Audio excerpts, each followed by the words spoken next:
Beste leerlingen van HAVO 3. We gaan weer verder met de tijd van wereldoorlogen. We zijn net na de Primera Guerra Mundial, net na de Eerste Wereldoorlog, economische crisis, #Amerika.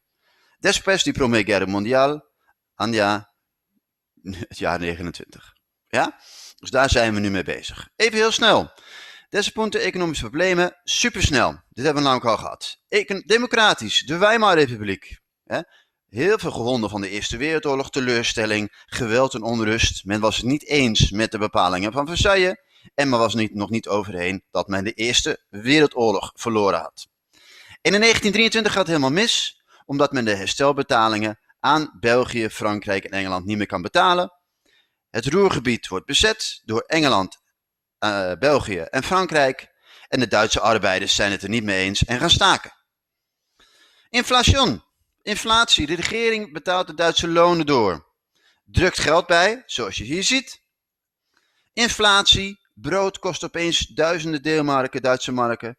Amerikaanse leningen, herstelbetalingen. Hoera, gered. Amerika saves the day. En redt Duitsland. Maar er is onderlinge afhankelijkheid. Vrije markteconomie tussen Amerika en Duitsland en in Duitsland en Amerika. Handel, economische bloei. Tot zover. Nu weer verder waar we gebleven zijn. 1929, de economie stort in, Basje Abau. Vanaf 1924 is er economische bloei. Zoals ik zeg, Amerika saves the day. En in Duitsland en Amerika gaat het goed. Er is een onderlinge afhankelijkheid tussen Duitsland en Amerika. Interdependentia. Ze zijn afhankelijk van elkaar.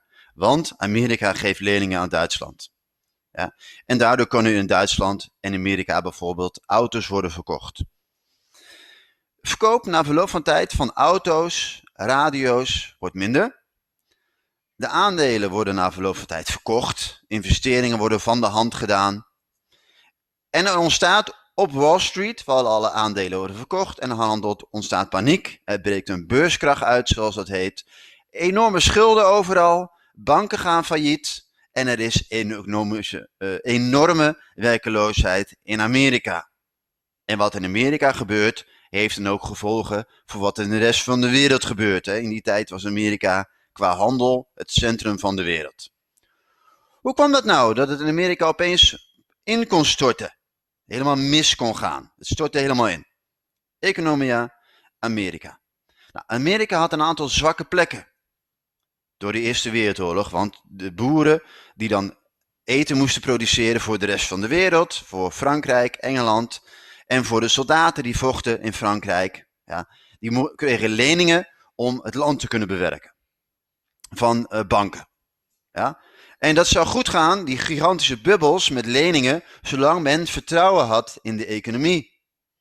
Maar er brak dus na verloop van tijd, was er geen vertrouwen meer. Het vertrouwen was weg. En er kwam een beurskracht.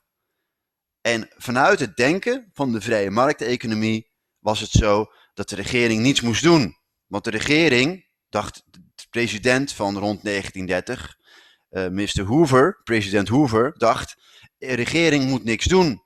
De regering is er voor de vrije markteconomie. Gewoon handelen en dan komt het allemaal wel goed. Zo dacht men vanuit de vrije markteconomie.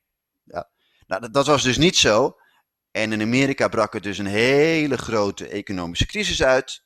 En die economische crisis verspreidde zich naar Duitsland. Want Amerika kon niet meer lenen. Ja. En Duitsland kon dus ook de herstelbetalingen aan Frankrijk, België en Engeland niet meer betalen. Ja. Dus zo verspreidde zich vanuit Amerika de economische crisis over de wereld. Ja, vanuit het idee. Nou, hierna volgen nog een aantal vragen over de economische crisis van 1929, de beurskracht. En doe je best om die 4 vragen te beantwoorden. Ja, doe je best, ga ervoor en zet je maximaal in, zoals dat zo mooi heet.